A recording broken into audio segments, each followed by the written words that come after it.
The Skin I'm In by Sharon Flake, Chapter 15. Miss Saunders has really got all the other teachers stirred up, except for Ty. Most of them don't like her. They say Mr. Pajoli's sucking up to her so that maybe her company will donate lots of money to the school. Maybe even get us some computers and a new library.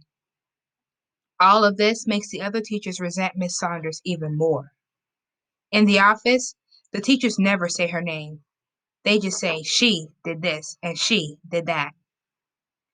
I hate pushy people, Miss Benson, the English teacher, is saying when she comes into the office with Mr. Pajoli.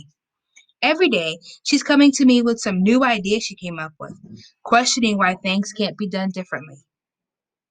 Mr. Pajoli tries to quiet Miss Benson down, but she just gets louder and her face grows red. Raising her finger to him, she says, "You get her in line, Charles. She's disrupting everything. Everything." Mr. Pajoli's nodding, while his eyes go over the messages Miss Carroll hands him. "That's the third parent calling to complain this week. Too much homework, too much reading," Miss Carroll says. A big smile comes over Miss Benson's face. "Don't tell me. Let me guess who they're complaining about." Mr. Pajoli scratches his bald head. He lets out a deep breath and says he'll take care of things. Then the phone rings. "Yes, he's here." Miss Carroll presses down the hold button and smiles.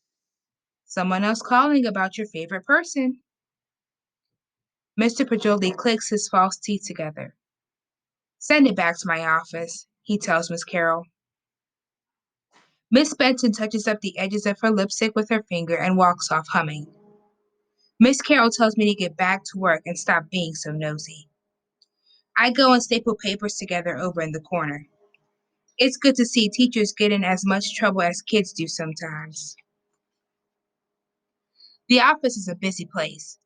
Folks come and go like this is a bus stop on the corner. As soon as I get a few papers stapled, here comes someone else wanting something. This time, it's Desda. "Hey, Malika, I need me a note to get into class. I've been to the dentist," she says, pulling out a balled up piece of paper with some writing on it.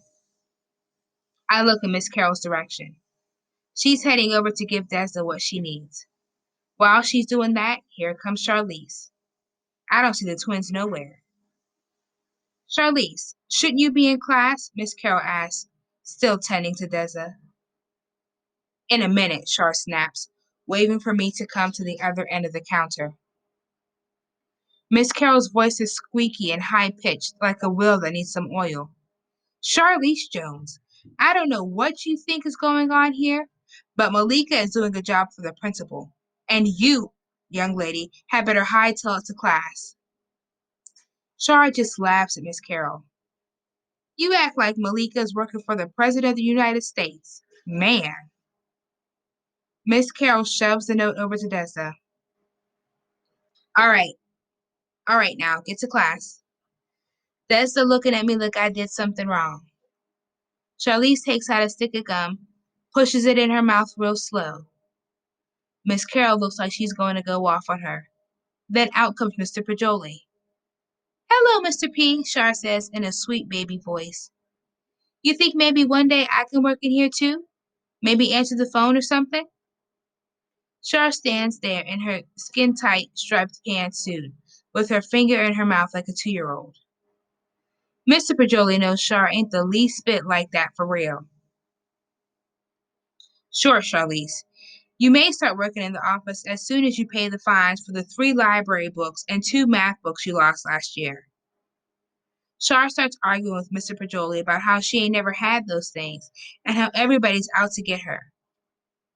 "Anyhow," she says, "I ain't no slave. If I work for somebody, there's got to be some dollars involved." Mr. Pajoli tells Char to move along, to get to class. "For what?" she says, heading out. "All these teachers is boring me to death."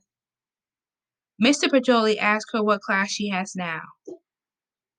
"Math with Ty," Char says. "Nobody can be bored in her class unless they want to be," Mr. Pajoli says, walking out with her. Mr. Pajoli is right, too. Ty is funny. She meditates a lot, so during her class break, it ain't unusual to see her sitting on the desk with her legs folded and her arms crossed. She's different, but she can teach. I used to get all A's in Ty's class last year. Since I got this office gig, Ty's been bugging me about keeping up my average. She came right in here yesterday and asked me where my homework was.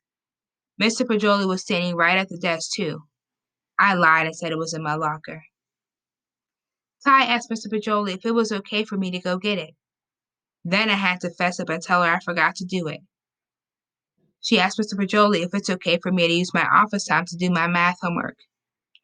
He said yeah, but that I'd have to make up the time later. Teachers don't do nothing but cause you grief. I swear, that's all they do.